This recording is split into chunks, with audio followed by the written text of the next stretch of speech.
شہید کو اللہ پاک 6 اعزاز عطا فرماتا ہے، اور وہ یہ ہے۔ پہلا اعزاز شہید کا یہ ہے کہ خون کا پہلا قطرہ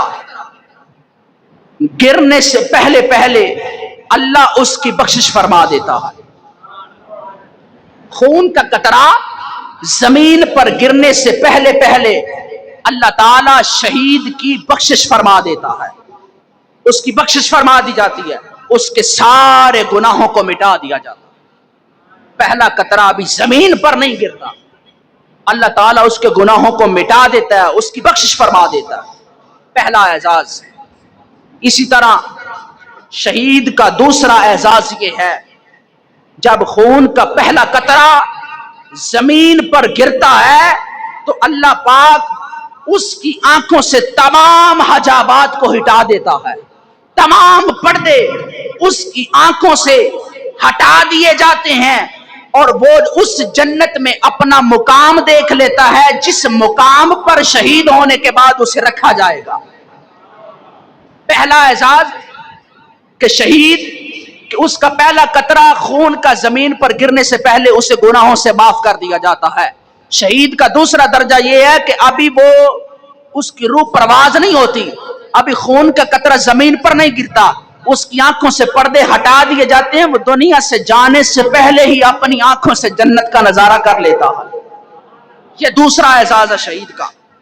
تیسرا اعزاز، حضور علیہ السلام نے فرمایا قیامت کی ہولناکیاں ہر پرندے پر بھی گزریں گی۔ قیامت کی ہولناکیاں، وہ ہولناک مناظر پرندوں پر بھی گزریں گے، مگر سوائے شہید کے، یعنی اللہ اسے قیامت کے دن، قیامت کے مناظر سے، قیامت کی سختیوں سے بھی شہید کو اللہ محفوظ فرما لیتا ہے۔ پرندے بھی قیامت کی ہولناکیوں کا سامنا کریں گے، مگر شہید کا مقام یہ کہ اللہ قیامت کی ہولناکیوں سے بھی اسے محفوظ فرما لیتا ہے۔ تو کتنے مرتبے ہو گئے، اعزاز ہو گئے؟ 3 اعزاز۔ آگے چوتھا اعزاز اللہ تعالیٰ نے شہید کو عطا فرمایا، اللہ اس کے سر پر ایک تاج سجائے گا، اس تاج میں لگا ہوا ایک موتی ساری دنیا کے خزانوں سے افضل ہوگا۔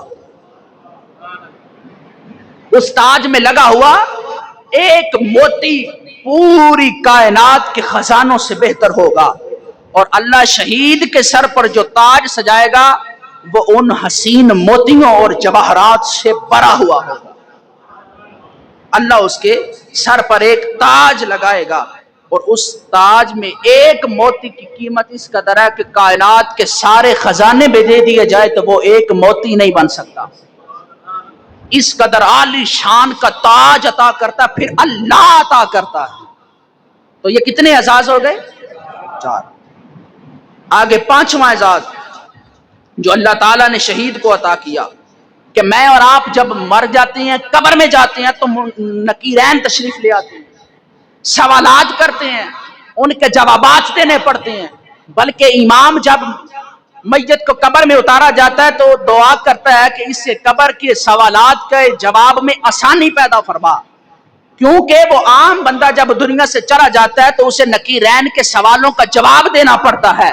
شہید کو یہ شان عطا کی اللہ نے کہ جب شہید دنیا سے چلا جاتا ہے بغیر حساب و کتاب آرام سے قبر میں اتارا جاتا ہے، اسی طرح رب کی جنت میں جگہ عطا کر دی۔